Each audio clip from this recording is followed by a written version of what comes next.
أعمالنا من يهده الله فلا مضل له ومن يضلل فلا هادي له أشهد أن لا إله إلا الله وحده لا شريك له وأشهد أن محمدا عبده ورسوله لا نبي ولا رسول بعده أما بعد فقال تبارك الله تعالى يا أيها الذين آمنوا اتقوا الله وقولوا قولا سديدا يصلح لكم أعمالكم ويغفر لكم ذنوبكم ومن يطع الله ورسوله فقد فاز فوزا عظيما أوصيكم بنفسي بتقوى الله فقد فاز المتقون. Ikhwan akhwat, bapak-bapak, ibu dan dimuliakan Allah, kita bersyukur di pagi hari ini bisa berkumpul di majelis taklim, majelis ilmu. Semoga majelis ini menjadi barokah untuk kita, menjadi wasilah kita untuk dihidupkannya hati kita. Karena ketika ketemu di majelis ilmu itu, Nabi mengatakan akan bertemu saudara muslim yang itu menjadikan hati kita hidup. Karena memandangnya orang mukmin satu dengan yang lain itu akan menghidupkan hati. Nazarul mukmin alal mukmin tajlul qulub. Kemudian juga kita mengharapkan lewat wasilah majelis taklim di pagi hari ini kita menjadi golongan yang dikehendaki oleh Allah Ta'ala menjadi golongan hamba yang baik. Karena dalam hadis itu Nabi menjelaskan bahwa manusia atau hamba itu kalau dikehendaki Allah jadi baik, itu tandanya atau caranya gampang. Pertama, yufaqihu fiddin, hamba itu akan dipahamkan agama. Dan cara Allah memahamkan agama dengan taklim, dengan ilmu. Karena ilmu agama nggak bisa didapat kecuali dengan belajar. Kata Ibnu Mas'ud, innakum latulatu alimah. Kalian ini nggak ada yang ujuk-ujuk jadi ulama. Baik nama ilmu kita alum, karena ilmu hanya bisa didapat dengan belajar. Kemudian yang kedua, tanda kalau Allah menghendaki hambanya baik, ini dalam hadis adalah musibah minhu, dikasih musibah. Makanya dengan musibah mengharuskan kita sabar. Kemudian dengan sabar itu rontok dosa kita. Kemudian kita mati dalam keadaan bersih. Dan orang yang mati dalam keadaan bersih jaminannya surga. Nah, nanti kita detailkan di bab yang kedua ini kaitan dengan sabar. Ya. Ini tema ini yang bikin juga panitia loh. Aku orang galau. Temanya sabar kok. Sebenarnya ringan teman, padahal amalannya berat teman ini. Ya. Jadi apa namanya? Saya kalau nyepeda mau bayang-bayang ini apa harus kita sampaikan ini. Temanya sabar ini. Ya. Nah yang ketiga, tanda kalau Allah menghendaki baik, yaitu dalam hadis istakmalahu, dia dipakai banyak orang. Karena ada orang-orang yang sebetulnya berilmu, lulusan pondok, singgotnya dawa, apalannya open, pinter ngomong, tapi nggak kepake. Atau dia sendiri memang nggak mau memberikan manfaat kepada lingkungannya. Pengimami ragilem, pengisi pengajian ragilem, padahal ilmunya oke. Ada kematian malah semakut dari mayat. Sementara ada orang yang sebetulnya nggak dari pondok tapi malah kepake terus. Ada kematian dia yang disuruh ngurusi. Ada urusan apapun dia yang kepake. Nah, itu ketika dia dipakai banyak orang, itu indikasi dia dikehendaki sebagai orang-orang yang baik. Makanya kalau kita bisa bermanfaat banyak orang, terus masih aja. Karena ukuran baiknya manusia, tapi mengatakan anfa'uhum linnas. Ketika dia bisa memberi manfaat banyak orang. Ini dulu saya pernah diajak untuk marketing itu. Wah, ini caranya kalau kita ketemu orang, kita jadikan dia itu mangsa. Nanti kita ngambil manfaat apa dari dia. Oh, walik itu ternyata bisa tak pikir-pikir.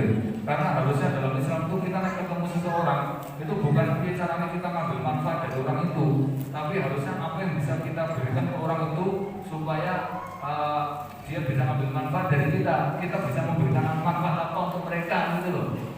Prinsip diwalinya. Nah yang keempat, kata Nabi, ya kalau Allah menghendaki baik, yuftah lahu amalun sholeh qabla baina yaday mautih. Tanda kalau Allah menghendaki baik, dia dibuka amal soleh sebelum dia mati. Walaupun bisa jadi dia sebelumnya berbuat buruk, tapi ketika detik-detik mau meninggal, dia malah berbuat baik, sehingga dia dimatikan dalam keadaan baik. Dan amal itu dihitung dari penutupannya. Walaupun dia buruk, atau penutupannya baik, maka hitungannya baik. Makanya doa yang gak pernah ditinggal oleh Nabi itu minta kebaikan sampai mati, atau istiqomah di atas ketaatan itu sampai mati. Karena tadi amal dihitung dari penutupannya. Kata Nabi, ada di antara kalian baina ahadakum la ya'malu bi amalil jannah, beramal amalan surga terus hatta mabainahu wa baina ila dira, sampai dia ini dengan surga tinggal satu jengkal. Sekarang 5 menit belum masuk surga. Banyak biku alimul kita banyak malu bi amalin ahlunar. tiba-tiba dia beramal amalan neraka, kayak tukulaha, akhirnya malah masuk neraka. Ada ahli ibadah 40 tahun sholatnya nggak pernah telat, dijelaskan oleh Ibnu Qayyim itu di kabarnya juga ada Ibnu Qudamah Imam Ghazali menjelaskan itu ada ahli ibadah 40 tahun nggak pernah telat sholatnya, tapi detik-detik terakhir mau meninggal loh, dia mau ada malah ngerti ada cewek Kristen, akhirnya langsung terpesona, terus bahkan akhirnya dia turun datangi si perempuan itu, terus pengen nikahi. Nah, si perempuan kan ngomong, ya nggak mungkin loh. Ya fulana ini uriduki, kata dia, saya pengen menikahimu. Yang ngomong kamu itu kan ahli ibadah, kamu itu muslim, kamu itu muadzin, kok iso-isone mau nikahi saya, saya kan Kristen, kecuali kamu murtad, kamu apa-apa. Akhirnya detik itu juga dia murtad, datangi bapaknya, terus akhirnya dia meninggalkan agamanya. Nah, belum sempat mati si perempuan, dia lagi ke menara mau ngambil barangnya. Kan ada dulu ke menara, orang kaya saiki, bawa mic ini tak bisa. Ada dulu menek ke tower gunung kae. Akhirnya kepleset ke bawah, pecah kepalanya, mati seketika. Dalam keadaan buruk itu. Makanya kita doa untuk kebaikan Allah Ta'ala dalam keadaan apapun. Yang kedua, salawat serta salam untuk junjungan kita Nabi Muhammad SAW, yang kita mengharapkan dapat pertolongannya, perlindungannya dengan mengikuti sunnahnya. Karena amal kita seikhlas apapun kalau tidak nyunah atau tidak benar sesuai petunjuk beliau tertolak. Kata Fudil bin Iyad, amal tidak akan khalisan walau yakun shawaban lam tuqbal. Amal walaupun ikhlas tapi tidak benar ditolak. Atau kebalikannya, amal sudah benar tapi nggak ikhlas, itu juga tertolak. Waktu belum amal maka khalisan shawaban, karena diterimanya amal harus ikhlas dan benar. Khalisan makanan lillah, apakah benar manakala semata-mata untuk Allah. Wasshawab, adapun yang disebut benar maka ala sunnah, manakala amal itu di atas sunnah. Patokan benar itu bukan kebanyakan, bukan kiro-kiro, bukan rasa-rasanya, ayamnya, maduknya, tapi kebenaran itu adalah maka ala sunnah, manakala amal itu di atas sunnah. Jadi ada sunnahnya mesti benar, walaupun semua orang meninggalkan loh. Oh dibilang, kita detailkan di bab yang kedua tadi bahwa Anda kalau Allah menghendaki baik, itu dia diberi anugerah yang besar namanya sabar. Karena ketika dia kena musibah kemudian sabar, akan berontokkan dosanya, kemudian dia mati dalam keadaan bersih. Dan Allah menjamin orang-orang yang mati dalam keadaan bersih itu langsung sama malaikat disambut, ya. Dalam hadis itu, walladzina yatawaffahumul malaikatu thayyibin, orang-orang yang diwafatkan Allah dalam keadaan bersih dari dosa ataupun bersih dari najis itu, kilalah dikatakan ke orang itu, udkhulal jannah, monggo masuk surga. Gitu ya. Tapi di situ syaratnya harus sabar. Makanya orang-orang yang bisa nanti mau masuk surga, Allah sendiri yang nyambut karena sabarnya itu orang-orang yang sabar ini, Allah sendiri yang nyambut nanti di surga. Salamun alaikum bima sabartum. Gitu kan ayatnya. Semoga keselamatanmu, sukses atas ya kesuksesanmu itu di sini sebutnya bima sabartum, atas kesabaranmu, bukan atas sholatmu atau sedekahmu atau ngajimu, enggak, tapi sabarnya. Jadi yang dinilai pokok itu sabarnya itu. Dalam ayat yang lain juga Allah mengatakan gimana itu ayatnya yang jaminan nanti di akhirat orang-orang yang masuk surga itu atas sabar kamu itu, ya. Itu kan sangat terkenal tuh ayat itu. Assalamualaikum bima sabartum. Bukan disebut bukan sholat antum atau tapi sabarnya. Ini menariknya gini. Ayat ini dijelaskan oleh Ibnu Katsir gini, Pak. Kenapa ayat itu ya disambut oleh Allah Ta'ala dia masuk surga atas kesabaran, bukan karena sholatnya atau ibadahnya. Itu Ibnu Katsir itu jelasin gini. As-sabar, ya sabar itu al-ibadah tu adibiha muta'alliman. Itu yang menarik bahwa ibadah itu yang sabar itu merupakan ibadah yang cara menunaikannya itu penuh dengan kesakitan. Jadi berat, orang itu dinikmati itu sabar itu karena memang suatu sisi harus menahan perih ya amalan itu. Sementara ibadah yang lain kayak sholat, kemudian ngaji, itu antum menunaikan ibadah selain sabar itu adalah mengkalahin dinikmati. Jadi ngaji ya kenikmatan, semua ibadah itu menimbulkan kenikmatan. Tapi sabar pas ngelakoni itu dengan kesakitan itu. Makanya pahalanya karena sabarnya itu. Dan hampir semua amal itu intinya juga karena sabarnya. Tapi bilang ini penting kita kaji. Kenapa harus kita bab sabar? Walaupun jadi ini udah aku sih gak ada tema ini. Dan aku gak ada tema rancang api-api ngono kae. Gak ada tema di sabar ya. Rapopo ini saya sampaikan kan arah-arah juga jelaskan bab sabar karena kabeh-kabeh nasihatnya sabar ya sabar tapi kelakuannya ora sabar. Adikku jenenge sabar. Tapi ngamuan banget kayaknya. Ya kalau ora cocok karo jenenge. Nah, ini kita kaji ini penting. Pertama ya bahwa sabar itu merupakan komponen pokok dalam Islam, bahkan menjadi organ inti. Bahkan Nabi ngasih tahu, andai kata Islam ini nggak ada sabar, Islamnya nggak dianggap. Karena posisi sabar kata Nabi itu posisinya seperti kepala bagi badan. Ini hadisnya Nabi katakan, as-sabru 'indal iman bimanzilatir ra'si minal badan. Jadi posisi sabar atas agama Islam ini posisinya seperti kepala bagi badan.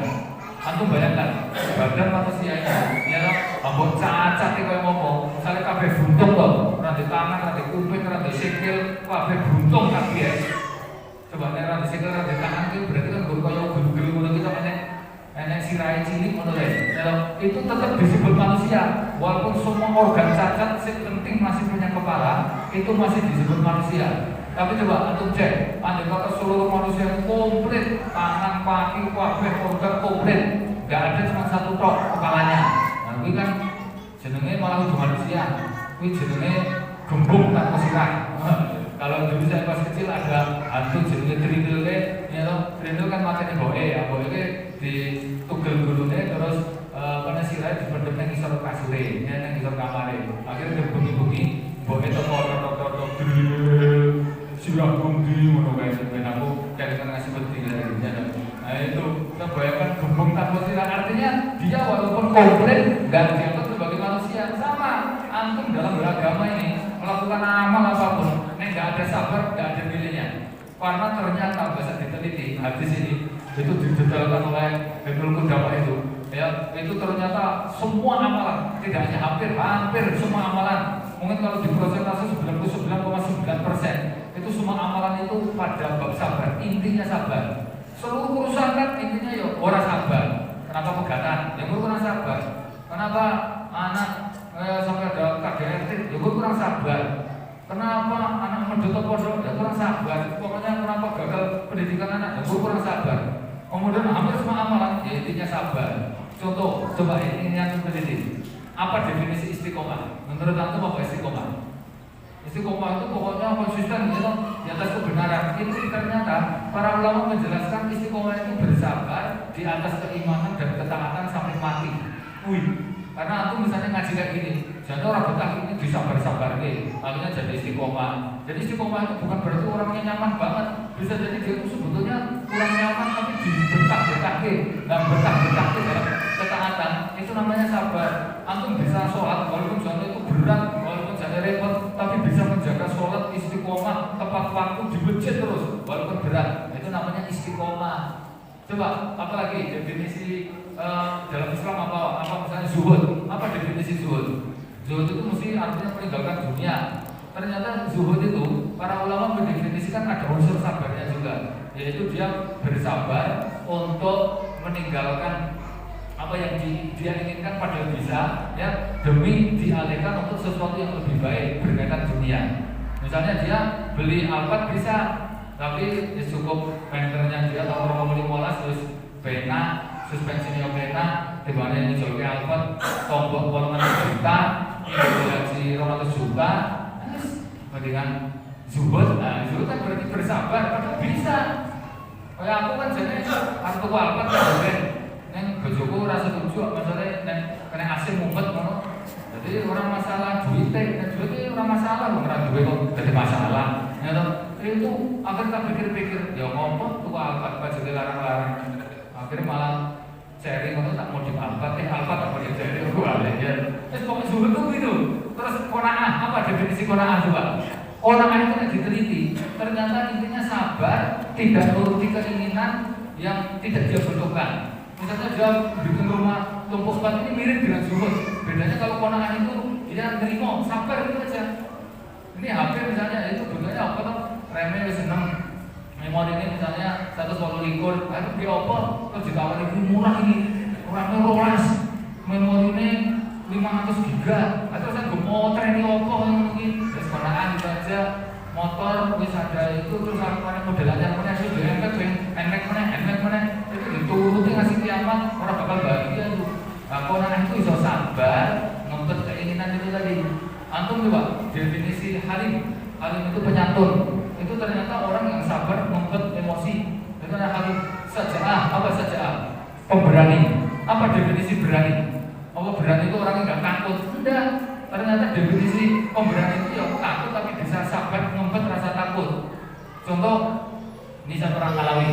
Kita satu tim itu dulu pas tugas dakwah awal-awal di tahun 2002 itu 2001. Bayangkan waktu tugas dakwah di medan konflik di di Sulawesi Tengah itu. Nah, itu yang berangkat 10 orang. 10 orang itu kan paling makan ke 10 tiket lah. 2 orang mundur. Coba. Terus nang kono kuwi, nang kono kuwi sing mangkat kare wong itu ada satu ngerti-ngerti yang bolos. Bahasa wis nang kapal dia ngomong, "Ngabari Pak, maaf saya enggak bisa istri saya mau melahirkan saya tiba yo wedi." Terus teman-teman pada ngomong, "Pak, selamat Pak, langsung Pak, selamat ya. Antum pemberani." Rumangsa itu pemberani. Jadi kok wedi jane ngempet iki, nek tak sabar-sabarke. Nah, itu berarti pemberani itu ternyata dia bisa menahan rasa takut. Itu antum cek apa semua amalan perempuan itu yang dijamin masuk surga itu adalah ifah. Oh, perempuan yang bisa menjaga kehormatannya itu aslinya dia pengennya memamerkan kecantikan. Dia itu aslinya cantik memang, tapi dia rela nutupi kecantikannya, menjaga kehormatannya. Itu bersabar untuk tidak memamerkan itu. Namanya ifah. Salah satu sopir semua amalan itu intinya mesti sabar, ya. Makanya posisi sabar kata Nabi adalah bimansil terus dan badan. Itu yang pertama. Yang kedua, ya, antum cek bahwa sabar ini sesuatu yang nempel terus pada manusia. Istilahnya sangkangannya murid.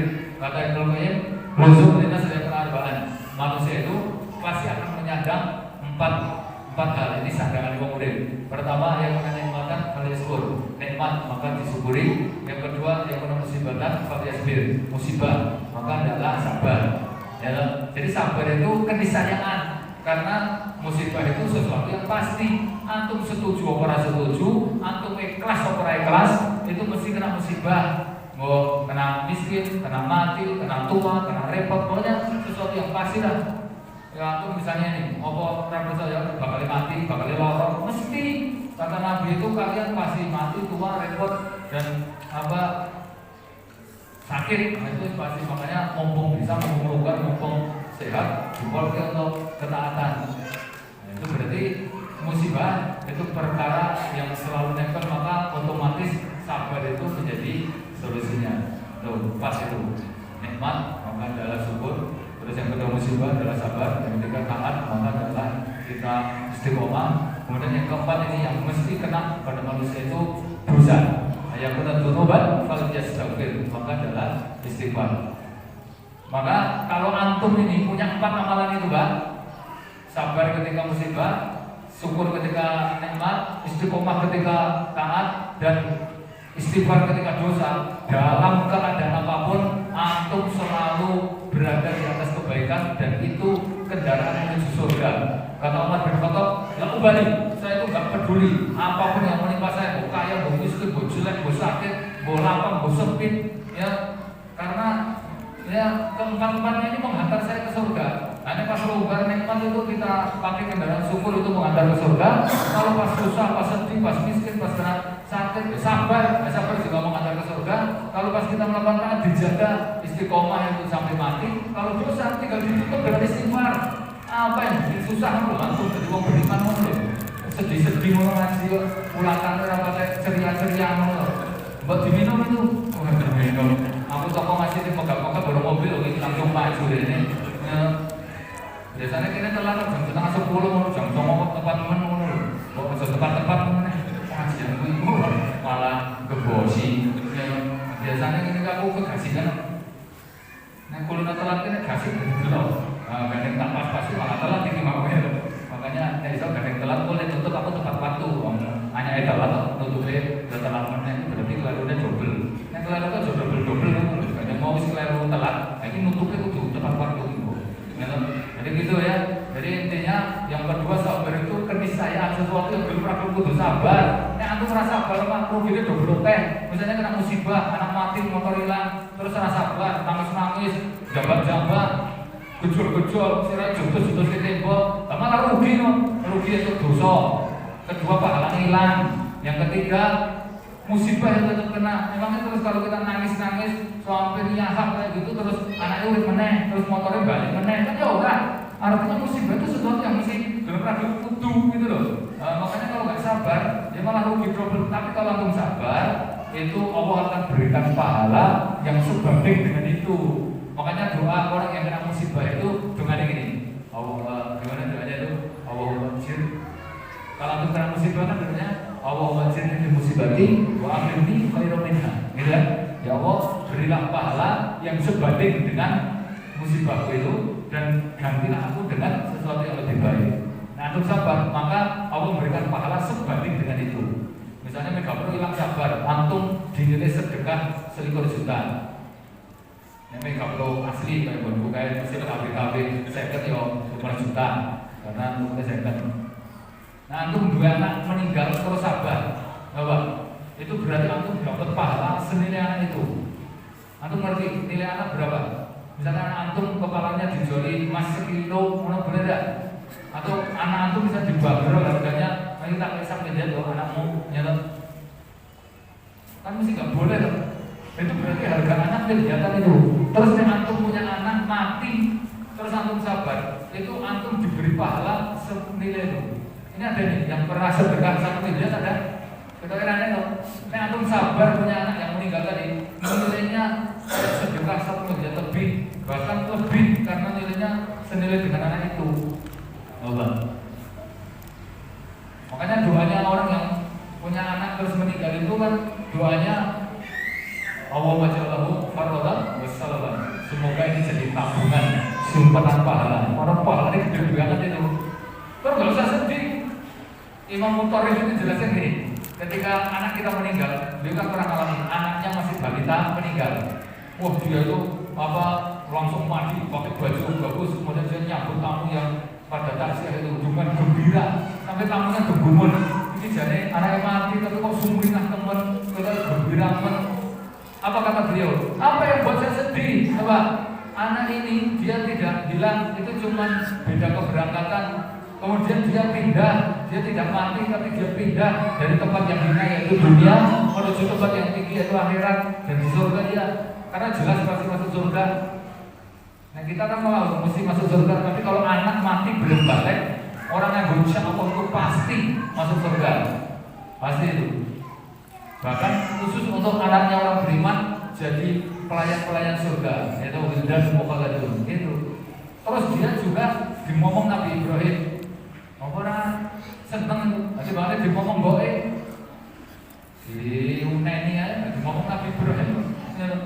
Nabi ketika Isra Mi'raj itu hadis dari Junad ketika Isra Mi'raj ketemu di taman-taman surga itu ada laki-laki tampan besar, kemudian dikelilingnya ada anak kecil-kecil lucu-lucu.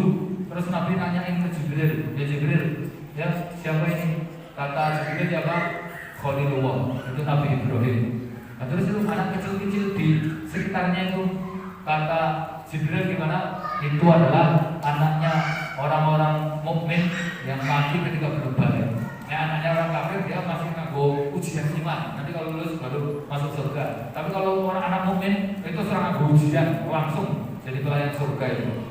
Karena matinya belum balik, balik nanti umurnya dibikin rata-rata 30-an tahun.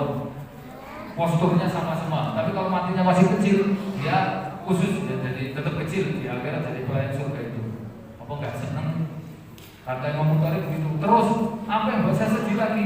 Saya kata beliau hari ini mendapatkan 3 anugerah besar yang itu Allah nggak berikan kecuali kalau saya kena anugerah ini. Apa itu? Pertama dapat rahmat Allah, yang kedua dapat salawat atau doa khusus langsung dari Allah, dan yang ketiga dapat hidayah. Loh kok iso? Loh ente apa ora maca ayat Allah Taala alladzina idza asabatuhum musibah qalu inna lillahi wa inna ilaihi raji'un. Itu beliau baca ayat itu. kena musibah dan dia sabar dengan mengucapkan innalillahi wa inna ilaihi raji'un, ulaika alaihim sholawatu min rabbihim, maka baginya mendapatkan sholawat langsung dari Rabbnya, wa rahmah. Kemudian yang ketiga apa? Wa hum muhtadun. Kurang berjomiye kayak ngono kuwi. Masyaallah. Mungkin orang beriman itu nyikapi produk-produk masalah bedanya tuh kiamat itu. Masyaallah, ini nikmatnya. Jadi orang-orang yang sabar itu mesti sukses, ya kan? Kemudian yang ketiga ini penting ini, kenapa mesti kita kaji sabar ini? Ya, ini kata Ibnu Qayyim di kitab Tazkiyatun Nafs itu, Ibnu Rajab Al-Hambali ini yang jelaskan. Itu beliau jelaskan bahwa sabar ini itu sebagai ngecek keaslian manusia. Manusia apapun itu ngecek aslinya itu pada bab sabarnya. Sampai Ibnu itu membagi manusia ada 8 jenis untuk ngecek keasliannya lewat sabar itu. Beliau mengatakan pertama yaitu ngecek keaslian ulama. Manusia dari jenis ulama ini, beliau mengatakan tu'raful mi'adul alim ya fi khosyatihi.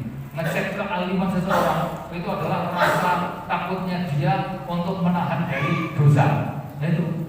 Jadi kan orang itu dikatakan berilmu itu ngeceknya bukan dari jenggotnya, bukan dari sekolahnya, bukan dari dalil-dalil yang dia sampaikan, bukan dari gelarnya. Sekarang kita tertipu, wong kayak pinter loh, kayak ulama loh, kayak lulusan Mesir kayak 15 tahun loh, kayak yang Madinah ya. Walaupun lulusan Mesir, walaupun gelarnya LC, MA dan sebagainya, tapi dia nggak takut melakukan dosa, ngerti dosa yang nekat, itu berarti ulama KB atau dia bukan ulama yang asli itu. Karena Allah mengatakan innama yakhsyallaha min ibadihi al-ulama, yang disebut ulama itu yang dia takut pada Allah, takut menahan untuk tidak berbuat dosa. Gitu loh. Jadi intinya bab sabar. Terus antum cek lagi, tu'raf kata beliau ini, tu'raf mi'adur rajul, ngecek keaslian seorang suami. Ya. Hina maridu zaujiyah, ketika istrinya sakit. Jadi ngecek keaslian laki-laki atau suami sejati itu ketika istrinya sakit. Sabar orang itu loh, apa ini bojone sakit itu loh. Saya ngerti ada tetangga di kampung itu, mungkin hewan-hewan sini juga kenal, ya. Istrinya itu ustazah, anaknya 3 masih kecil-kecil, bahwa istrinya sakit. Sakit itu kena tekanan apa, pokoknya kadang sampai psikologi, sampai lupa, sampai makan aja nggak bisa kecuali didulang, mandi harus dimandikan, nggak bisa masak, nggak bisa, pokoknya tugas istri lah kabeh, melayani suami nggak bisa, apa nggak bisa. Nah, terus saya bayangkan dulu, ini biasanya laki-laki kalau kena kendala istrinya sudah nggak bisa melayani, cenderungnya mesti malah boleh bojo anyar, apa kemudian malah selingkuh dan sebagainya. Tapi ini saya tonton, masya Allah, semua banyak anak, satu sisi cari nafkah, satu sisi dia harus masak, nanti dulang anak telu, tambah istrinya, mandikan anak, mandikan istri, kemudian nyalini anak, nyalini istri, semuanya pakai dia sendiri. Terus sabarnya itu loh, wah, ini ngecekin betul-betul laki-laki sejati itu asli ketika sabar Bapak Ibu.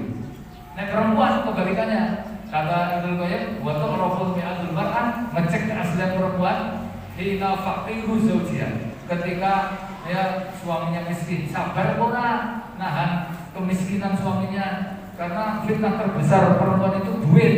Perempuan itu ketaatannya, pelayanannya, kemudian kemesraannya tergantung duitnya itu rata-rata. Ya duit akeh, masya Allah kita kayak istilah cinta tuyul ya, ada uang apa bersayang.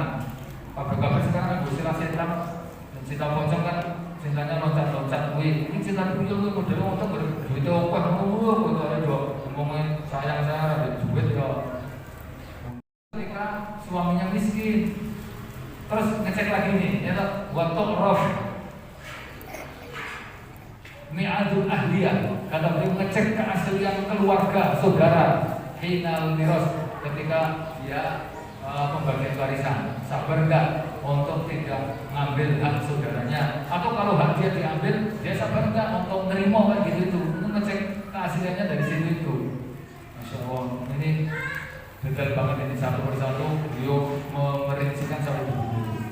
Ada jelas bahwa jadi ini ya alasan kenapa mesti mengkaji bab sabar. Selain di Al-Quran itu di disebutkan lebih dari 94 tempat itu ya Allah membahas tentang sabar. Bahwa sabar itu selalu dicintai Allah, sabar itu selalu bersama dengan Allah SWT, ya, sabar selalu dilindungi oleh Allah Taala.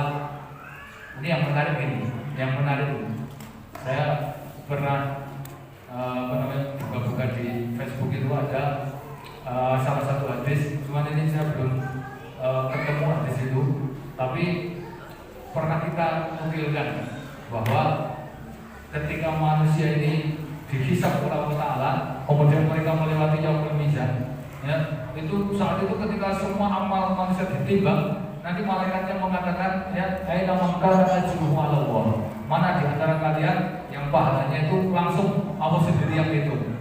Nah, kemudian ya, malaikat itu mengatakan qala al-afun wa shaimun wa sabirun. Ya, ada 3 ini pahala yang tidak masuk catatan malaikat saking besarnya, dan itu Allah sendiri yang menulis. Dan hadis itu ternyata sahih. Siapa mereka? Pertama, orang yang mau memaafkan kesalahan orang yang berbuat salah sama dia. Memaafkan itu pahalanya langsung ke Allah Ta'ala, saking besarnya itu nggak masuk data malaikat. Jadi nanti masih timbang, Allah sendiri yang tambahkan. Ini setelah timbangan kebaikannya sudah habis, sudah ternyata masih ada simpanan kebaikan yang belum ditimbang. Karena saking besarnya itu nggak kecatat, itu Allah sendiri yang tulis, Allah yang hitung itu maksudnya. Apa itu? Pertama tadi memaafkan. Dalilnya wa man 'afa wa aslaha fa ajruhu 'ala Allah. Siapa yang memaafkan kemudian mau memperbaiki hubungan dengan orang yang berbuat salah sama dia, fa ajruhu 'ala Allah, maka pahalanya langsung Allah sendiri yang itu. Betul ya, nomor 1. Pahalanya gede, amalannya berat. Biasanya mau itu ini susah memaafkan. Piye memaafkan? Aben amen. Maaf jadi maaf meneh orang ngelingi kowe piye? Kita rugi untuk piye nek memaafkan. Sekarang kalau kita memaafkan ya rugi apa? Terus kalau kita enggak memaafkan ya berarti apa gitu. Tapi nek nek memaafkan terus utangnya ora bayar, katane ya loh. Utang itu tetap bayar. Jadi beda memaafkan dengan bayar utang itu beda. Ya. Tapi nek memaafkan terus balen, maafkan ora kudu balen. Nek memang suaminya jelek ya sedih dimaafkan, orang kudu balen.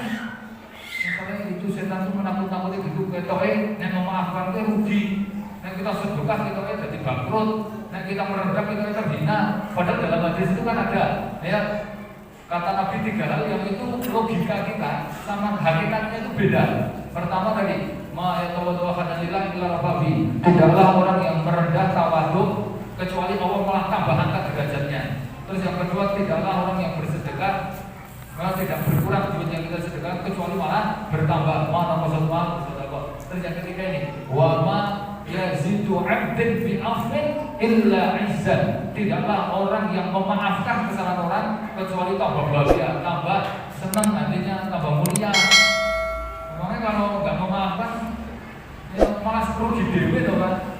Cuman setan yang mainnya gitu deh. Kalau memaafkan ya rugi, sedekah nanti juga takut-takuti jadi bangkrut. Kalau kita merendah seakan-akan terhina. Emangnya terhina malah terangkat itu tadi. Itu jangan tertipu dengan bisikan setan. Kalau untuk melakukan betul-betul untuk Allah Ta'ala, itu memaafkan, masya Allah itu tambah bahagia itu. Antum sedekah orang bakal berkurang, malah tambah suge. Walaupun awalnya kita itu berkurang, tapi keberkahan sedekah itu bikin kecukupan, bikin tambah kaya. Kebalikannya kalau pelit atau misalnya riba, kita kan duitnya utuh karena kita memberikan duit ke orang itu harus kembali utuh, bahkan tambahan aneh. Tapi kok hasilnya malah bangkrut, karena barokahnya dicabut oleh orang Allah. Itu ya, memaafkan. Yang kedua apa? Kata Nabi yang pahalanya nggak langsung dihitung oleh Allah Ta'ala, yaitu puasa. Kan hadisnya itu as-shaumuli wa ana jadi puasa langsung untukku dan aku sendirian ngasih pahala. Nah yang ketiga ini sabar. Dalilnya tadi innama yuwaffawna sabirun. Kan ayat itu terkenal banget itu. Sesungguhnya aku akan penuhi pahala sabar di ghairi hisab, tanpa ada hitungan.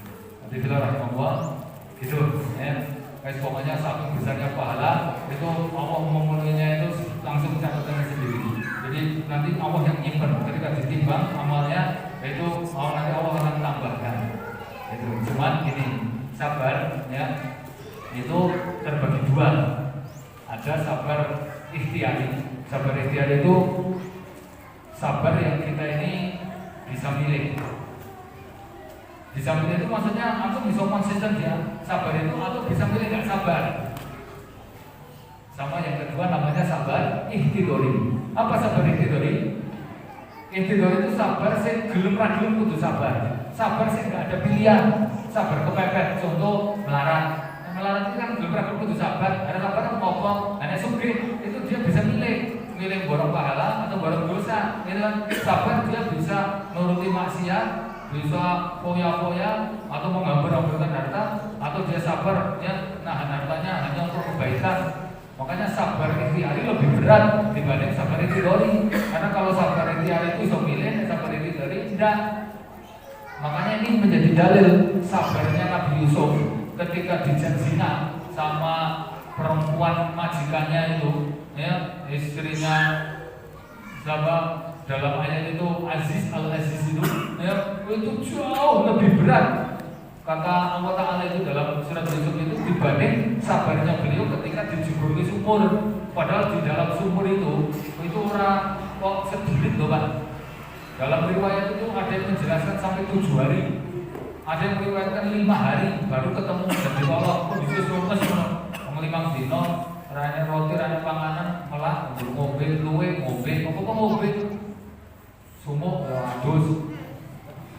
Kayak gitu saya sama ngomong karena sabar ya apa kondisi di dalam sumur itu namanya sabar ikhtiari. Ada yang lebih berat apa? Padahal itu berat banget tuh. Ada yang lebih berat yaitu ketika dijak zina ya sama perempuan yang itu menjadi majikannya dan perempuannya itu cantik. Ini sudah berat karena cantiknya itu. Ini rapatnya ayu ngono nolaknya rada gampang. Rapatnya ayu. Itu ayu biasa tuh. Nah ayu banget biasanya sing ngiki kan wong lanang. Iki mau ngasih mungsa-mungsa sing wedok. Bahkan dalam ayatnya itu Nabi Yusuf pun sudah sangat kepengin lapor lebih. Sesungguhnya si perempuan itu sudah sangat berhasrat wahaba biha, dan Nabi Yusuf pun juga sangat kepengin. Apa yang membuat mereka itu sampai maksudnya membuat Nabi Yusuf itu bisa bersabar dan tidak terjadi dosa itu? Allah mengatakan laula roma burhana robbi. Andai kata Nabi Yusuf gak melihat burhana robbi, petunjuk dari Robnya, itu dalam tafsirnya burhana robbi itu karena kerasulannya, dan yang kedua karena melihat wajah bapaknya. Wah ini yang menarik, ini yang tafsir yang kedua ini. Atau bukan tafsirnya itu, Imam Qurtubi mengatakan tafsir dari laula ro'a burhana robbi. Andai kata Nabi Yusuf tidak melihat wajah ro'a wajhabi, burhana robbi tafsirnya ro'a wajhabi, tidak melihat wajah bapaknya. Bapaknya kan tidak di situ. Iya, tapi seakan-akan nongol di tembok itu. Itu fungsinya bapak soleh Pak. Antum ini sebagai bapak-bapak, ini ada bapak-bapak kami toh, itu antum solehkan diri sendiri, itu nanti Allah memberikan balasannya apa? Bapak soleh itu dibayar oleh Allah Ta'ala. Ini kata Syekh Abdul Majid, ya saya lupa penulis kitab itu targetin Allah itu ngasih ulwah. Itu berjelaskan bapak yang soleh itu akan dianugerahi 3 anugerah besar. Pertama, akan menjadikan anaknya soleh. Jadi kesolehan anak itu sangat tergantung kesolehan orang tua. Karena orang tua soleh dibayar dengan kesolehan yang sama. In asantum yang positif. Jika kamu baik maka kamu dapat kebaikan yang sama setelahnya. Antum soleh, anak antum ya soleh itu maksudnya. Yang kedua Pak, balasannya adalah anak bapak yang soleh itu menjadi rezeki yang besar untuk anaknya. Dalilnya surat Al-Kahfi itu tentang anak yatim yang dia punya bundi-bundi kekayaan. Ya yatima ini, ulama ini, yatima ini fil Madinah, wa kana tahtuhuma kanzun wa kana abuhuma sholihan. Jadi yang menarik adalah anak yang yatim tadi punya 2 peti emas, ternyata bapak dari kedua anak itu adalah soleh. Nah itu sampai dijadikan dalil bapak yang soleh itu menjadi rezeki untuk anaknya. Itu yang kedua. Yang ketiga ini bahwa bapak yang soleh itu fungsinya bisa ngerim maksiat anak-anaknya. Nabi Yusuf itu hampir terjadi itu kalau bukan karena bapaknya soleh dan bukan karena kerasulannya jebol imanya. Berat banget tuh. Sabarnya itu sabar yang paling berat. Wong dipaksa wong wedok. Terus bojone raine. Terus lalangnya dikancing. Terayu iku mau. Nah coba. Ini guru kelas iki mane model-model awake dhewe iki ketoke berubah yakin kan iki. Ketoke jelas jebol iki. Nah itu beliau itu bisa karena itu, masya Allah sabar. Nah itu sabar ikhtiar ini sangat berat karena dia bisa milih nur siapa enggak. Makanya ujian kita itu ada ujian berupa musibah yang tidak cocok dengan hawa nafsu, ada ujian yang itu memang justru malah bentuknya kenikmatan yang sesuai dengan hawa nafsu kita, dan itu butuh kesabaran. Kata Abdurrahman bin Auf, ya, ibtalaina bidorra fasobarana. Kami itu diuji dengan kesempitan, kerepotan, kemiskinan. Kami bisa sabar. Wabtalaina bisarra falam nasbira. Tapi ketika kami diuji dengan kelapangan malah gagal karena lebih berat. Makanya kalau kita diuji miskin, bisa jual bersulut dari uang miskin, bisa jadi itu yang terbaik. Orang antum dikasih kekayaan malah belum tentu bisa sabar. Dan syukur malah rasa ngaji. Diuji orang ganteng, ya bersyukur, itu yang terbaik itu. Bisa jadi yang ganteng malah kejar panik tamat, bahaya. Itu yang terbaik, ketetapan Allah Ta'ala itu yang terbaik. Makanya sabar ikhtiar itu lebih berat. Allah katakan, inna ja'alna ma'alal ardi zinatan laha. Aku ciptakan bumi ini beserta kenikmatannya, hiasannya itu zina sebagai aksesoris yang sangat menyenangkan. Tujuannya apa? Liya beruakum, untuk menguji kamu sabar apa orang. Ayo masalah amal, mana di antara kamu yang amalnya bisa baik. Nah itu duitnya oke tambah api orang. Oke sih, malah tadinya soleh, bahkan duit oke, kemudian tambah jauh dari Allah. Makanya harta itu kata Nabi bisa menjadikan jauh dari Allah, jauh dari manusia, jauh dari surga, malah dekatnya ke neraka. Tapi ada orang itu yang dia dengan hartanya lulus ujian, dia malah bisa tambah dekat dengan Allah dengan hartanya, tambah dekat dengan manusia dengan hartanya, dia bisa bagi-bagi harta itu tadi, kemudian dekat dengan surga karena bisa bola pahala dan bisa terhindar dari neraka dengan duitnya. Nah itu makanya butuh ilmu untuk mengelola harta itu. Antum nek duit ilmu bahaya malah tambah jauh. Tapi kemudian duit ilmu dan duit ya kurang bahagia. Makanya aku gambarkan harta itu kayak air. Ayatnya kan berbau masalah hayat di dunia. Gambaran duit di dunia atau harta dunia itu kalmain anzalnahu fis sama, seperti air yang kami turunkan dari langit. Air itu kayak duit ya susah atau kurang bahagia, tapi nek kokean itu bahaya. Nah, teman sekolah coba misalnya air kok lebusan jempol ke rumah, malah bahaya. Sama antum misalnya digit kalau sabun kayak sama 100 perak dolar, malah bingung. Misalnya orang ngaji dengan teknik digit kok ini orang kayak bapak-bapak ini paling rapi papat langsung jadi sama 100 perak. Aku jadi sama 100 perak ke sabun itu rencanaku yang mau boleh kodok apa sih anaknya sepuluhan kan, jadi apa duit barokah bagi-bagi gitu. Karena kecenderungan laki-laki itu dia bisa dikelilingi banyak perempuan, ya, tapi perempuan yang solihah, jadi dia bisa banyak berbagi. Kan sedungan kita di wakil. Kata Ali begitu memang tasukul berujul mukmin akan tenang hati orang mukmin itu di dunia di arba'in nisa, orang dikelilingi 4 wanita. Ibunya, istrinya, saudara perempuan, dan anak-anaknya. Nah kalau istrinya 4 berarti ibunya 4 itu betul apa oke boleh. Oleh anak masih 10 berarti 40. Terus satu duduknya oke mau. Karena namanya duit sangat seperti terus oleh kamu dikelilingi mau itu oke betapa duit oke ya apa masa bersifat mati rugi orang yang paling rugi dan bangkrut itu kata Nabi apa? Salah satunya ghaniyun sami, orang kaya tapi pelit. Nah, duit oke kok pelit, dinikmati orang, hidupnya capek hanya ngejar dunia yang dia kejar itu nggak bisa dia nikmati, akhirnya dia mati, duitnya malah dinikmati orang lain. Ini goblok, bodoh pada itu namanya. Kata Nabi orang kaya atau orang bodoh dan rugi ini kayak gitu. Makanya saya pengen bahagia, rezeki terus awet, itu caranya syukuri, dibagi-bagi, dimanfaatkan, karena nanti barokahnya turun. Layan jumun nikmat ila bisalasa. Ini kata Ibnu Qayyim, tidak akan awet nikmat itu kecuali dengan 3 cara. Disyukuri, syukuri. Nikmat berjadi nikmat yang perlu disyukuri. Yang kedua apa? Bertasarrufi, dibagi-bagi. Karena kita dikenal itu bukan apa yang kita miliki, tapi apa yang kita beri. Dikenal suku yang beri duit, dikenal saudara beri kunjungan, dikenal berilmu ya beri ilmu, itu kan. Terus yang ketiga bintang dimanfaatkan. Allah itu jelas tidak suka, bahkan Allah murka kalau antum dikasih nikmat terus simpan, nikmat simpan. Jadi kan Zulmal itu menimbun harta. Saya bayangkan yang sampai duitnya segitu, terus duitnya si kayak pejabat-pejabat kayak kalau ngomong kayaknya, misalnya Luhut itu kayak ngomong kayak itu ada direkam lagi apa ngomong tak jelas. Ngomongnya apa kerupuk terus coba dia ngomongnya orang yang boleh. Tapi kan jelas itu waktu bayangkan kekayaan mereka segitu itu terus apa nikmatnya? Aku masih kepengen Pak. Kata Allah itu falatul jisa'aluhum, kamu gak usah takjub, gak usah kepingin terhadap harta yang mereka miliki itu. Kenapa? Innama yuridullah liwajibahum biha. Allah itu ingin menyiksa orang-orang kafir itu dengan harta yang mereka miliki. Kayak gitu ya.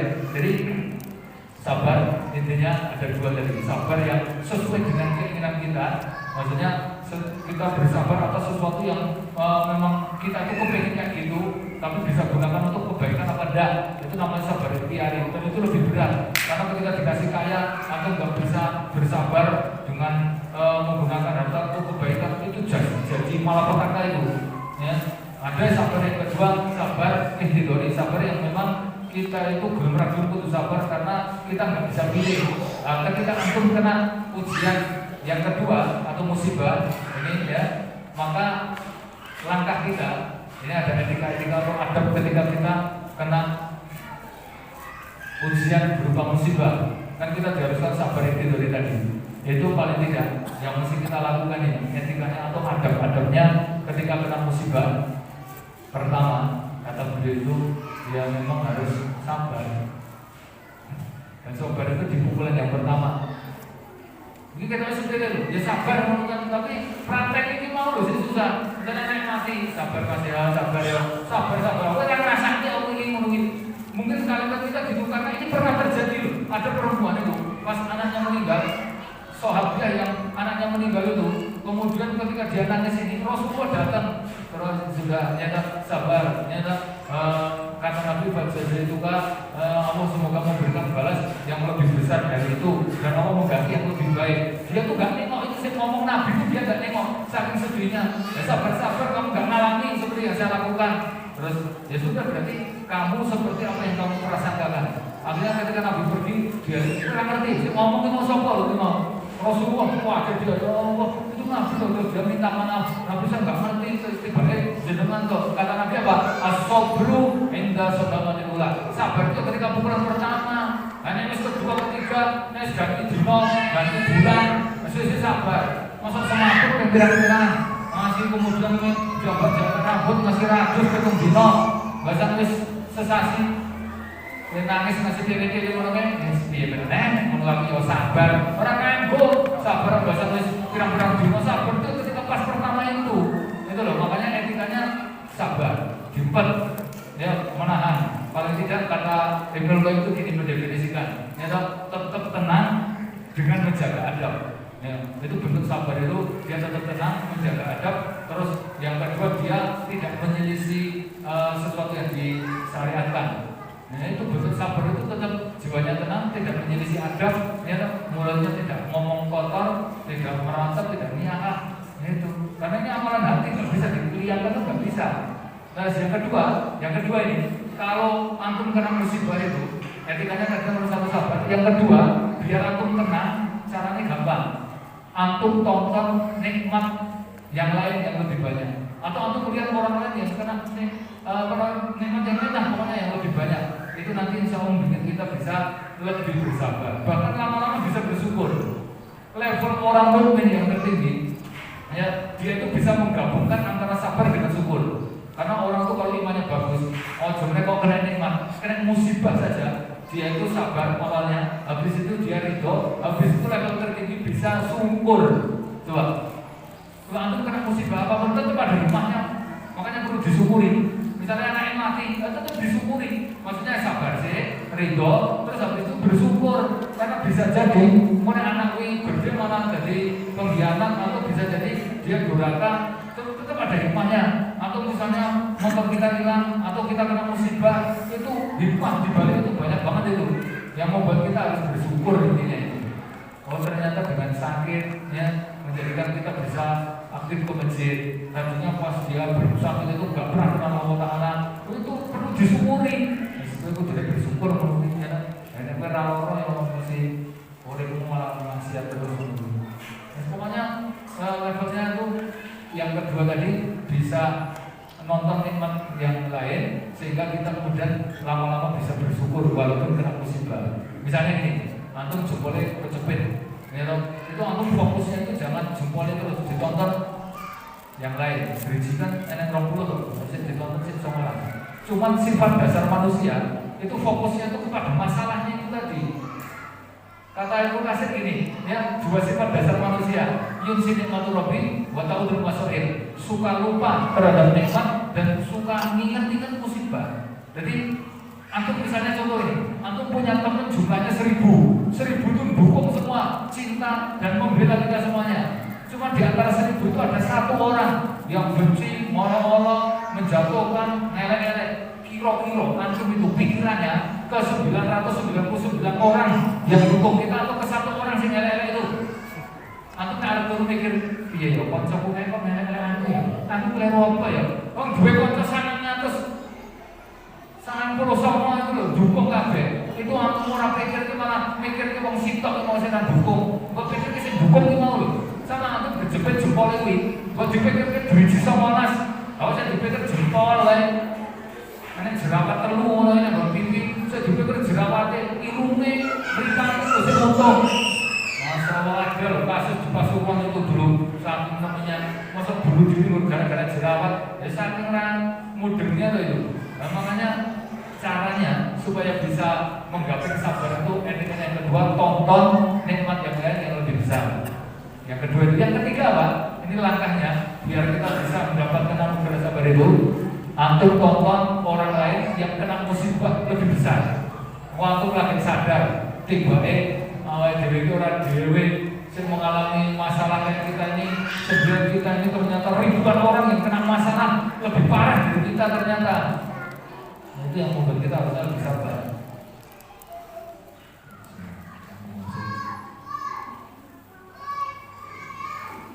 Jadi gini Pak, ya, Allah itu memberikan gambaran di Al-Quran orang yang paling kena musibah paling berat. Allah sudah ngasih contoh, namanya Nabi Ayub. Kemudian Allah memberikan contoh orang yang paling banyak nikmat dengan kekayaan paling tinggi, jabatan paling tinggi, yaitu Nabi Sulaiman. Kemudian dua nabi ini, Pak, Bu, dua nabi ini mendapat gelar yang sama. Gelarnya adalah Ni'mal Abdu Innahu Allah, hamba yang paling baik dan sangat taat. Yang satu adalah Nabi Ibrahim, Nabi Sulaiman, itu gelarnya hamba yang paling baik dan sangat taat, padahal dia kaya raya, kemudian jabatannya paling tinggi, pokoknya semua nikmat itu dia dapat. Sementara yang satu disebut hamba yang paling baik, tapi paling ngenes hidupnya, paling berat musibahnya. Nah antum, ya kalau misalnya kena musibah, tonton nih Nabi Ayub, ada gak musibah antum itu dibanding Nabi Ayub? Rakyatnya sangat utama tenan itu. Imam Qurtubi itu menjelaskan musibah yang dialami Nabi Ayub. Dan ini sekedar cerita aja. Oh antum berdapat sedih tuh, karena musibah antum itu serane sangat utama tenan. Antum ngerti Nabi Ayub itu, istrinya 6, kemudian anaknya 40, kemudian dia nikah umur 20 tahun. Kemudian istri yang paling muda umur 30 tahun. Nah, kemudian dia diberi kenikmatan full selama 20 tahun. Punya kambing 2000, onta 2000, sapi 2000, kemudian kebun-kebun melimpah, kemudian penuh dengan kebahagiaan, gak pernah sakit, dikelilingi anaknya nurut-nurut, istri cantik-cantik, kendaraan mewah, kendaraan ribuan jenisnya selama 20 tahun. Terus awal ujiannya itu bayangkan di puncak-puncak kekayaan, puncak kenikmatan itu hanya waktu 3 hari semuanya habis. Hari pertama anaknya 40 mati bareng, jadi kesulitan langsung mati 40 anaknya itu.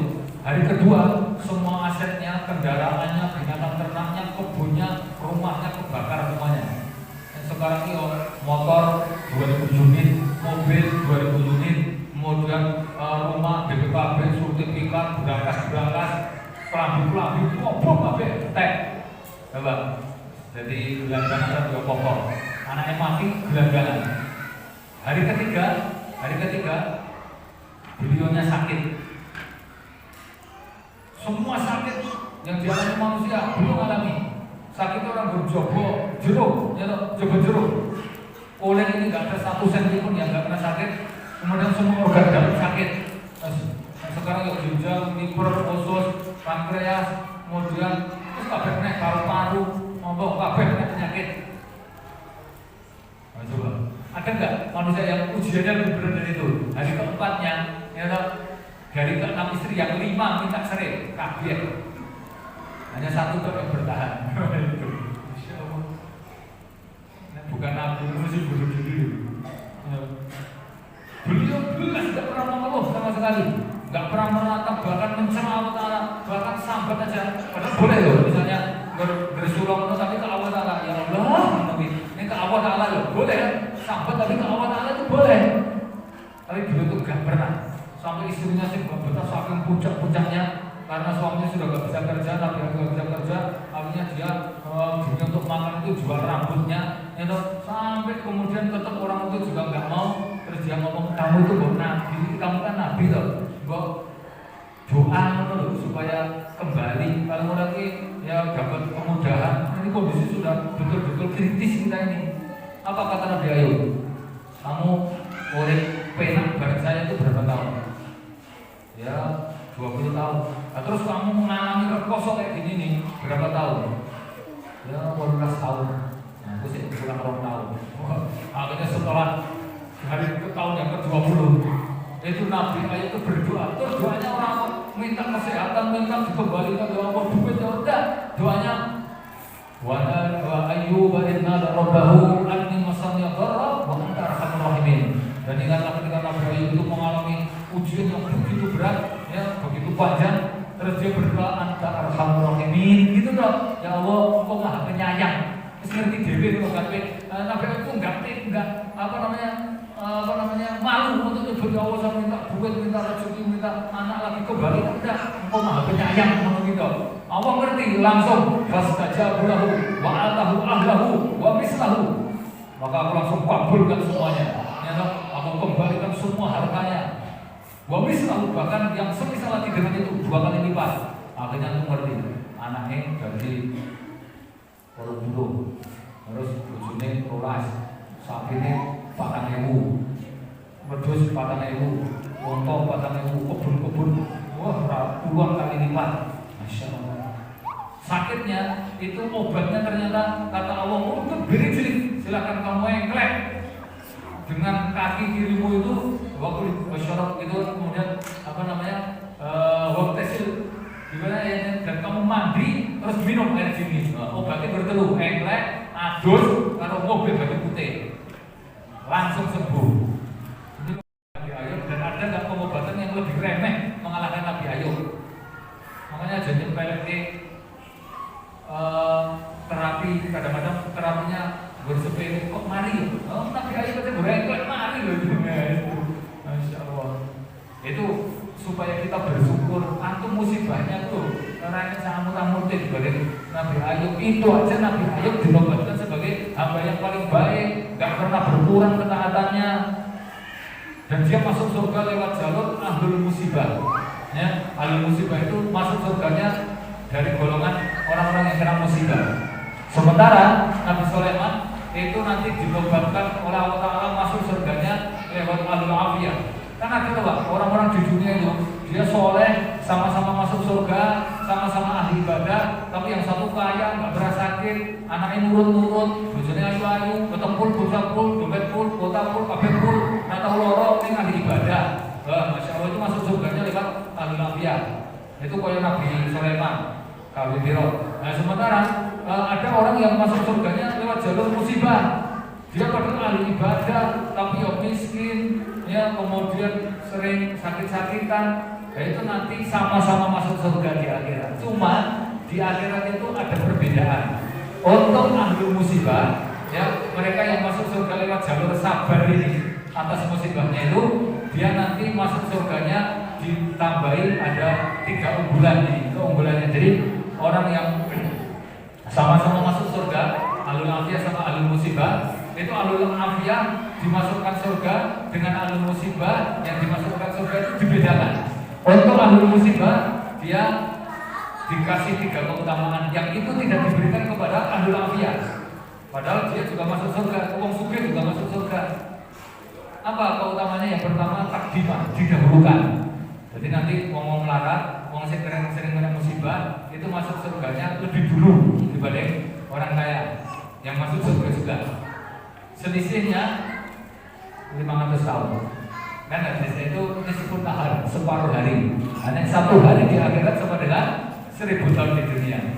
Antum antri 500 tahun, apa macet isi bensin kuno antri 500 tahun, rasanya kayak ngomong, oh penduduk surga wis adus, wis goncengan karo bidadari, lalu disedom, lu pengen nunggu wah benar kayak ngomong larat-larat yang suara wis entok kali mangan karo ngerentengi bidadari ayu-ayu kayak mana kayak orang kepengen nih. Yang kedua apa? Manzilah, level surganya lebih tinggi. Jadi surga itu bertingkat-tingkat Pak. Itu untuk ahlul musibah, itu surganya lebih tinggi dia dibanding ahlul mafia. Ini penting ini, bahasa kan sabar kok dan antungnya ramadhan bersulang ketika dapat ujian, atau melarat, atau sakit menurutnya. Karena di akhirat kan gitu. Ya. Terus yang ketiga adalah rofi'ah itu derajatnya juga lebih tinggi. Coba. Sampai ya ahlul afiyah itu penduduk surga dari jalur orang-orang yang dulunya kaya, borong pahala itu sampai minta kepada Allah Ta'ala untuk dikembalikan ke dunia, untuk minta dikasih musibah. Saking besarnya pahala musibah itu. Bahkan Nabi katakan lawan masaib, andai kata bukan karena musibah yang menimpa kamu, kayaknya susah kamu untuk masuk surga. Karena pintu surganya cuma 2, jihad sama sabar. Ojo ngimpi lah masuk surga, perang nggak pernah, karena musibah nggak pernah. Karena pintu surganya amhasil maka taqulul jannah walama ya'lamillahu alladziina jahadu minkum wa la ya'lamun sabirin. Berarti adanya musibah itu malah anugerah, perlu disyukuri karena itu sebagai jalan tol masuk surga. Sebagaimana adanya orang kafir juga perkara-perkara yang perlu disyukuri karena itu juga jalan tol untuk masuk surga dengan bunuh mereka itu. Coba banget bunuhnya mereka itu. Tapi itu memang jalan tol masuk surga itu. Hanya orang dulu masuk surganya bisa mengandalkan ibadah mereka, umurnya panjang-panjang, umurnya ribuan tahun, bisa sholatnya masih ribuan tahun, puasa sampai bertahun-tahun, langsung umur 60 tahun, potong turu 20 tahun, potong keturun 2 tahun, pengajian bareng turu ini, kan itu ngelong umur ini. Potong gelidik berapa tahun, terus efektif ibadah itu berapa tahun. Nah itu berarti antum harus ngambil amalan-amalan yang mempercepat masuk surga. Nah yang paling cepat itu ya sabar. Ini mau berkira misalnya sabar itu sebenarnya surga. Makanya penting intinya bersabar. Ini resep hidup bahagia. Salah satu ciri khas penduduk surga. Itu aku harus jelasin keutamaan sabar ya tadi itu. Antum ngerti keutamaan sabar itu jaminannya surga itu kenapa? Karena orang yang masuk surga itu kelihatan di dunia itu kelihatan. Yang paling kelihatan apa? Wong ini penyabar. Antum nek pengen urip penak di dunia, itu gampang banget. Penting sabar. Aja nesu. Contoh ya. Engkel-engkelan ngono-ngono penting aja nesu. Sabar ya. Antum bergaul oleh berjamaah kadang-kadang bermasalah, bisa apa-apa. Penting sabar. Ada sahabat Nabi konsultasi, ya Rasul, ausini, saya minta wasiat. Yang dengan wasiat ini menjadikan hidup saya nyaman terus. Apa kata Nabi? Ya, kata dong, aja nesu. Sabar, penting aja nesu. Antum penting itu sudah sabar, es bahagia, es. Ambo engkel-engkelan toh, ambo kotoe, mana grup itu engkel-engkelan nanti biar tapi kok aja nesu. Nah, masalahnya dia tersinggung sini, nesu, metu kok grup. Pengajian, ketemu ustadznya nyinggung sini, nesu, besok anak kok, gimana bahagia? Ngobrol karo bojone numpak mobil berdua, nanti ra cocok mesu, itu terus meneng. Karena mobil berdua kok meneng. Ya kan hawane dadi ra penak to urip koyo iki ra penak itu lho kan. Makanya biasakan nek opo mungkin ojo nesu. Wis coba praktekkan sabar. Kalau itu habis. tapi kan 0 menit gitu. Gitu ya, ada pertanyaan nggak nih?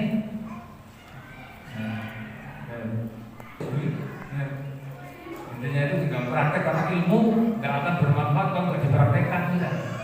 Pokoknya nanti intinya ini kan memang sabar itu penggunaan pada amalan hati, sehingga apa terbuktinya itu ketika kita praktek. Antum menampakkan laki-laki dewasa, Nabi juga mengatakan ketika dia sabar mengelola emosinya itu. Kata Nabi Sallallahu di surah, walakin nasadid mayat bin nafsahu indal ghadab. Jadi kita sabar semuanya, pokoknya bab sabar. Makanya kalau kita kaji bab ini memang terlalu jujur dan terlalu lebar. Tapi dengan poin-poin yang kita sampaikan tadi, saya pikir sudah mewakili lah, tidak. Ya. Mungkin itu dulu.